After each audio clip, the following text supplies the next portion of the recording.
안녕하세요. 나라TV의 나라입니다. 불가능해 보이는 것은 불확실한 가능성보다 항상 더 낫다. 라는 고대 그리스의 모두가 아는 철학자인 아리스토텔레스의 명언을 아시나요? 이 짧은 명언은 도전에 대한 명언으로 고전에 자주 등장합니다. 과연 철학자다운 명언이 아닐 수 없는데요. 아리스토텔레스는 이렇게 말하고 싶었나 봅니다. 비록 불가능해 보일지라도 도전한다면 언젠가는 이루게 되니 희망을 가지고 전진하라는 삶의 도전에 대한 것 같습니다. 우리 모두 이 명언을 마음속에 새기고 구독과 좋아요 부탁드리며 오늘의 사연자분 바로 모셔보도록 하겠습니다. 안녕하세요. 탈북한 지 11년 차인 기철웅이라고 합니다. 저는 평양 출신이었고 저는 조선인민군 해군이었고 그 부대에서 8년을 있었습니다. 북한의 보위부에서는 북한의 체제 유지를 위한 방첩 및 정치경찰 활동이 주요 임무이지만 지도부를 위한 사상경찰 활동으로 내부 정치 및 사상 이상 혐의자 감시와 사찰을 하고 탈북자 북송, 각종 외화 벌이나 공작 등의 해외 공작 업무도 종종 관여를 합니다. 아울러 외부 정보 유입과 유출에 대해서도 국가 보위성에서 단속하지요. 그렇기 때문에 해외에 체류 중인 북한 주민에 대해서도 엄격하게 감시를 수행하며 외국인 관광객의 방북 시에도 물론 감시를 해야 합니다. 또한 보위부에서 최우선 주요 업무사항 중 하나가 바로 국가정보원과 국군정보사령부의 해외 공작 및 북한 정보 수집을 방해하고 협력원이나 정보원을 체포하는 것입니다. 탈북자를 돕고 있는 대북 선교단체 및 인권단체의 활동도 감시하고 있으며 중국 동북 삼성이나 국경에서 중국 경찰과 함께 탈북자들을 추적, 신문하고 이들을 가두는 수용소를 관리를 합니다. 보위부는 영장 없이 체포해서 정치범 수용소에 구속 수감시키거나 사형 집행도 합니다. 북한에서 엄청 막강한 권한을 가지고 있지요.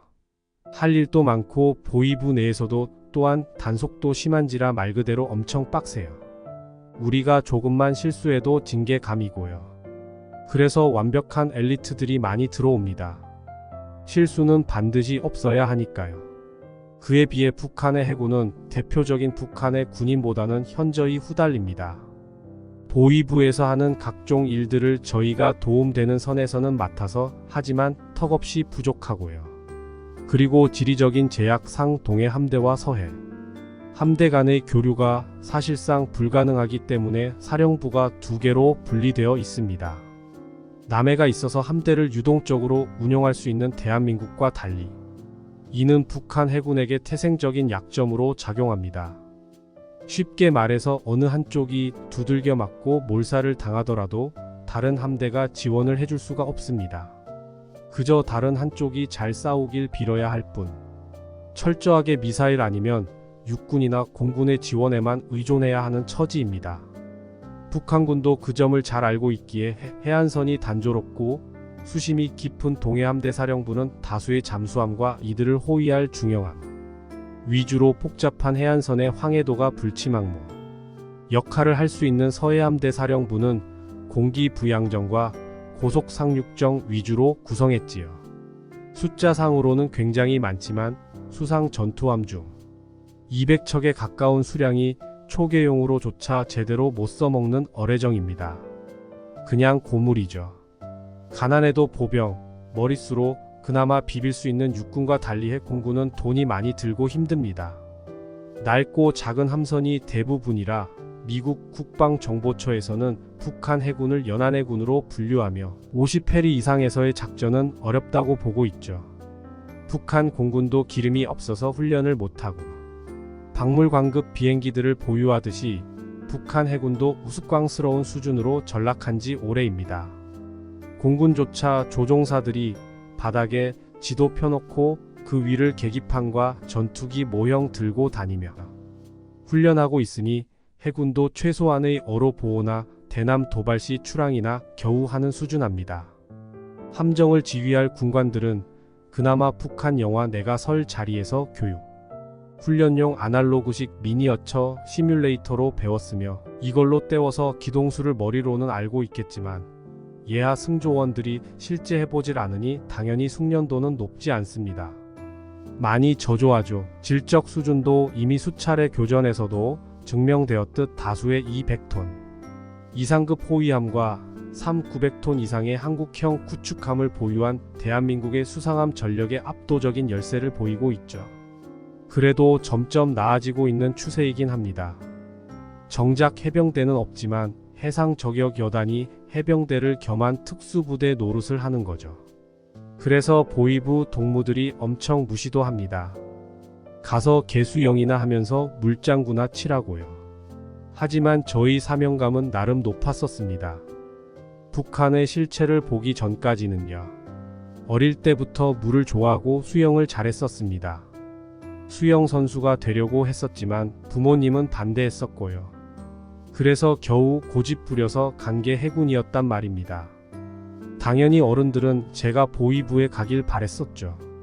그 뒤로는 거의 버린 자식 보듯이 저를 한심하게 보셨고요. 하지만 저의 이런 해병 사랑은 그 누구도 막을 수 없었습니다.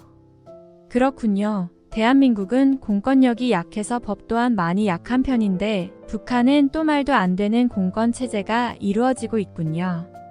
그리고 북한의 해군에 대한 이런 자세한 설명은 처음 들어보네요. 그러면 어떤 실체를 보셨길래 탈북을 결심하신 건가요?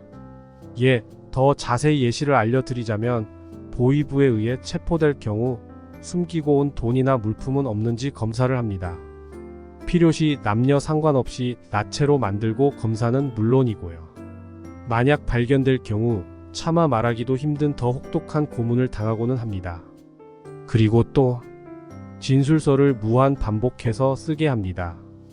수감자가 거짓말을 하는지 안 하는지 판별하기 위해서 하는 거라고 하는데 솔직히 그냥 고문이나 다름이 없지요. 만약 보위원의 심기가 불편해질 경우 온갖 신체적, 정신적 고문도 가해집니다. 정말 말이 안 되는 체제이지요. 그냥 사람을 인간 취급을 안 하는 겁니다. 그래도 운 좋게 상급부서 또는 북한 최고 결정권자가 판단하기에 죄질이 경미하거나 용서해도 괜찮다고 판단할 경우 비밀 유지 엄수를 조건으로 석방이 되지만 용서할 수 없다고 판단될 경우 인간으로서의 자격이 박탈되었다고 간주하고 관리소로 수감자를 이송합니다. 수감자로 가게 되면 말 그대로 서서히 고문받다가 이 세상에는 더 이상 없어지게 되는 것이지요. 그리고 수감자나 사형 선고 등 비밀리에 저희가 바다에 던져버리고는 합니다. 그게 배반하는 자든 북한 사람이든 그걸 저희한테 시킵니다. 그냥 귀찮은 일이랑 번거로운 일들을 저희한테 맡기는 셈이죠. 그리고 갈굼도 많이 당합니다. 현저히 부족한 건 사실이나 나라에서도 딱히 방법이 없거든요. 대표적인 해양전쟁은 6.25를 시작으로 천안함 피격 사건을 마지막으로 활약이 없었다며 북한에서는 안타까움을 자아냅니다. 악마들인 거죠. 저는 이렇게 부당하고 야만적인 일을 직접 관리하고 또 많이 봐왔기 때문에 이 나라에는 미래가 없겠다 싶어서 결국 탈북하게 되었습니다. 사실 어릴 때부터 많이 느껴왔었지만 그제서야 용기가 나서 실행에 옮길 수 있었죠. 정말 말도 안 되는 일이 하루에도 수십 번씩 발생하겠네요.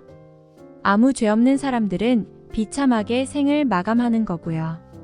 참 안타깝습니다. 그러면 탈북은 어떻게 하신 건가요? 네, 그렇기에 저는 더더욱 탈북을 할 수밖에 없었죠. 탈북할 때는 말 그대로 바다로 헤엄쳐서 왔습니다. 장장 6시간을요. 네, 6시간이나 헤엄을 치셨다고요?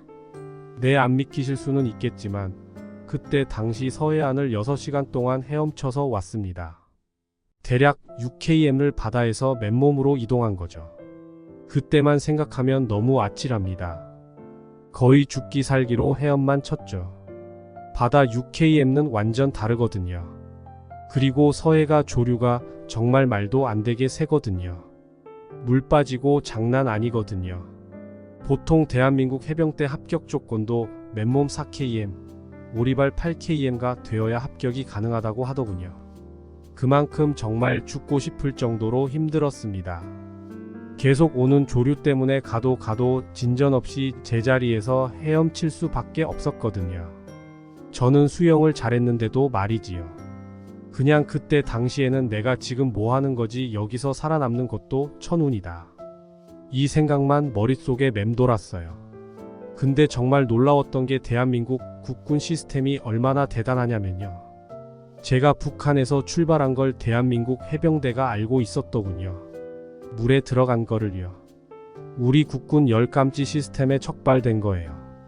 그리고 나중에는 듣기로는 이 사람이 그냥 물고기를 잡으러 왔겠거니 하고 그냥 단순하게 생각했더래요. 보통은 저를 건져줘야 하는데 그냥 냅둔 거죠. 근데 점점 제가 계속 앞만 보고 전진하니까 그제서야 상부의 보고가 들어간 거죠. 그리고 저를 구출하기 위해서 한국 국군 경비정이 바다로 나왔었어요. 근데 저는 그 배를 보고 북에서 나를 잡으러 왔구나. 큰일이다. 무조건 도망쳐야 한다. 이 생각으로 근처 보이는 무인도로 헐레벌떡 들어가서 숨었죠. 밤이니까 뭐가 보이겠습니까? 그냥 배 형체만 보였습니다.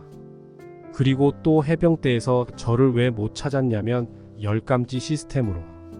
열을 감지해야 하는데 너무 오래 바다에 있었으니 저체온으로 감지가 불가했었어요.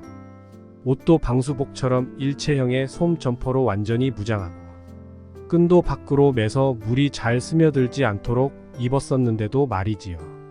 당연히 한국 국군은 사망했다고 판단을 내렸었어요.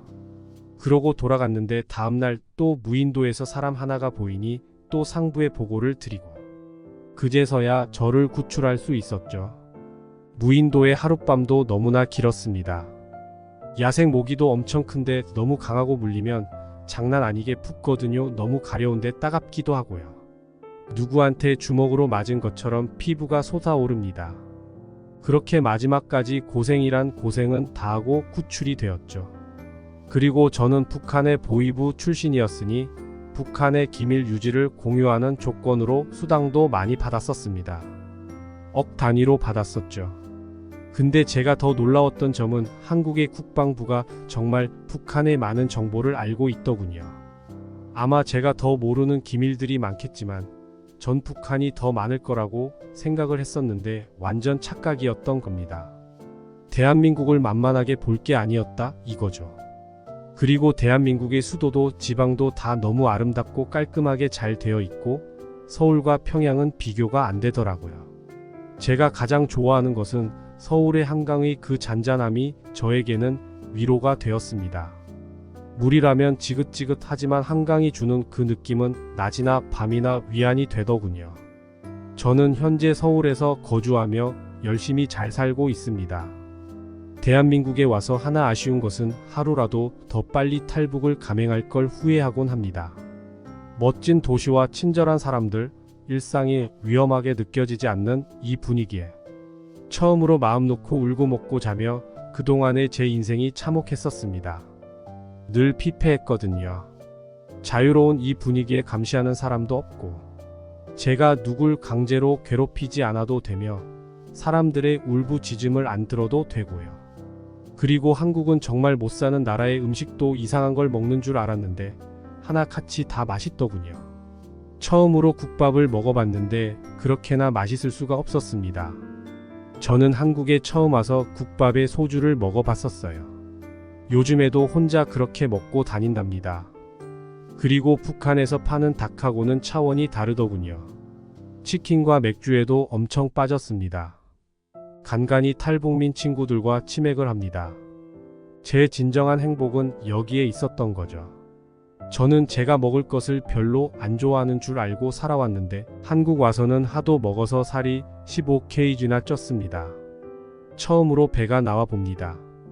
정말 다행이네요. 대한민국에 정말 잘 오셨습니다. 행복하게 지내시는 것 같아서 제가 다 기쁘네요. 앞으로의 인생도 한국에서 재밌게 지내시길 바라겠습니다. 오늘의 영상은 여기까지입니다. 감사합니다.